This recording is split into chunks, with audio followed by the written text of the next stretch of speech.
Panaji MLA Babush Monserrat's son, Rohit Monserrat, is all set to be the mayor of Corporation of the City of Panaji. Vasant Akshikar to be the deputy mayor of the Corporation of the City of Panaji.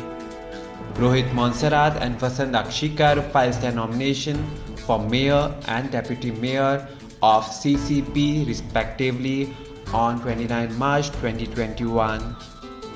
While speaking to reporters, Rohit thanked the people of Panaji and also said that he is grateful to the party for allowing him to become the new mayor.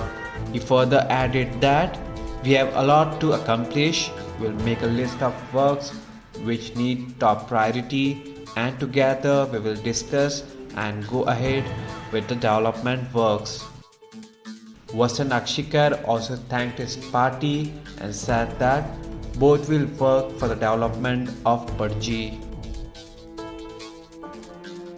Subscribe to Goa First News and Entertainment channel and click on the bell icon and never miss any update.